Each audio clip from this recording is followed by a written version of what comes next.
أو حنت عدي سلسته ህኮተኛታት ሰቦት ይነብሩ ነበሩ ሕጂ እቲ ዓዲ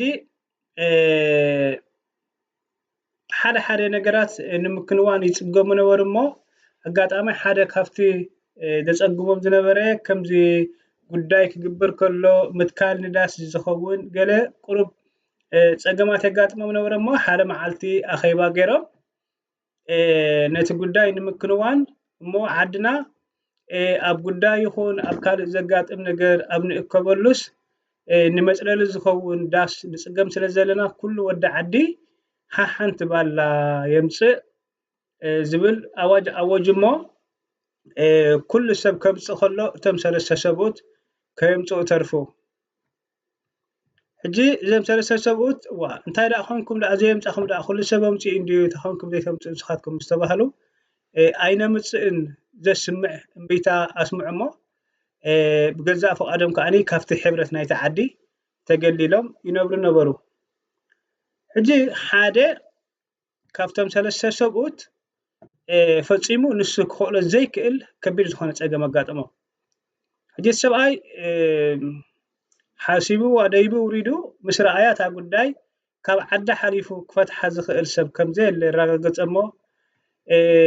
ናብ ዓዲ መጺኡ ናብ ቅርዓት ዓዲ መጺኡ ዓደይ ብታሕቲ ጨዓ ብላዕሊ ጨዓ ገርኩም ግረፉኒ ኣነ ካብኻትኩም ተነጺለ ክኸይደይ ክእልን ትኹሉ ዝገበርክዎ ካብ ዓደይ ተፈልየ ዝገበርክዎ ኸይዲ ኸዓ ገይጋኢ እሞ ይቕረይታ ሕጂ ግን ኣነ ዘይክእሎ ጸገም ኣጋጢሙኒ ስለ ዘሎ በጃኻትኩም ካብ ጸገም እዚ ኣጋላግሉኒ ኢሉ መጸ እሞ እሞ ዓድና እንታይ ክንገብር ንሱ ተጋጊየ ኢሉ ኣሎ ዝቐጽዓኹምኒ ከዓ ክቕበልዮ ይብል ስለ ዘሎ ካብ ዓዲ ሓሊፉ ናበይ ክኸይድ ንሕና እውን ከም ዓዲ የኽፍኣልና እዩ እቲ ጸገም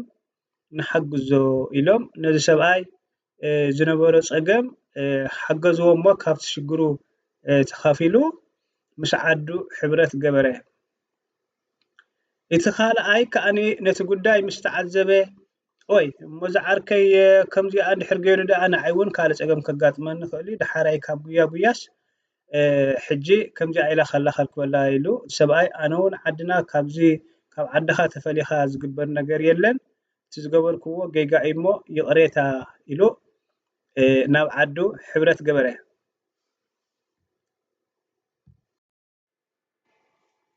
እቲ ሳልሳዮም ግን በዚ ጉዳይ እዚ ከይዓጀቦ ንነዊሕ ቀጸለ እሞ ከይዱ ኸይዱ ደቁ ንመርዓን ደልዓን ምስ በጽሑ ካፍቲ ዓዲ ወፃኢ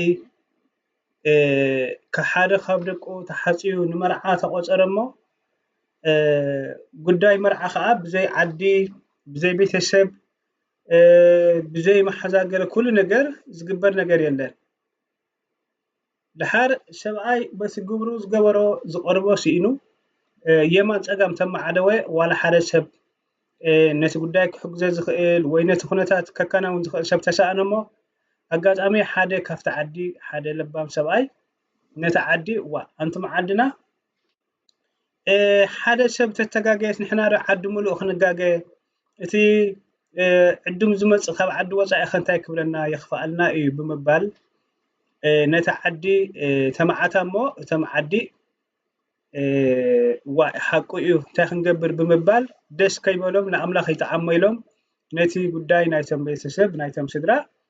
ንምክንዋን ኢደ ኢደ ኢልካዮም ኢደ ኢልካ ኢሎም ተሓጋጊዞም ኣከናወንዎ እሞ እቲ መርዓ ከም መርዓ መሲሉ ሓለፈ እሞ እቲ ሰብኣይ ዋይ ዓደይ በቲ ዝገበርክዎ ጌጋ ኣነ ተጋጊየ ዝቖጽዓኹምኒ ክቕበል ፈቃደኛ ይቕረ ግበርለይ ኢሉ ናብ ዓዱ ክምለስ ከኣለ ማለት እዩ ሕጂ እንታይ እዩ እዚ ምናልባት ሰብ ኮይንካ ክንዲ ዝጠዕመ ክጥዕመካ ይኽእል እዩ ሰብ ኮይንካ ዝሃለወ ክህልወካ ይኽእል እዩ ውልቀ ሰብ ከይዱ ኸይዱ ግን ካብ ሕብረተሰብካ ካብ ቤተሰብካ ካብ ኣሕዋትካ ተነጺልካ ክትከይድ እንተ ደኣ ኣለኻ ግን ጽባሕ ንግሆ ከም ሰብ ክትወድቕ ጸገም ከጋጥመካ ካልእ ሽግራት ክመጽእ ንቡር እዩ ስለዝኾነ ካብ ሕብረተሰብካ ተፈሊኻ ካብ ቤተሰብካ ተፈሊኻ ካብቲ ትነብረሉ ከባቢ ተነፂልካ ክትነብር ምፍታን ማለት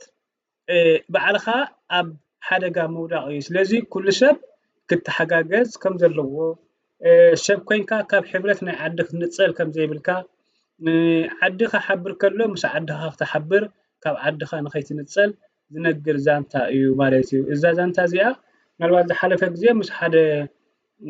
ሓወይ ናያይ ዝኾነ ብዕላል ንዕል ነርና እሞ ነዚ ኣምፂኡ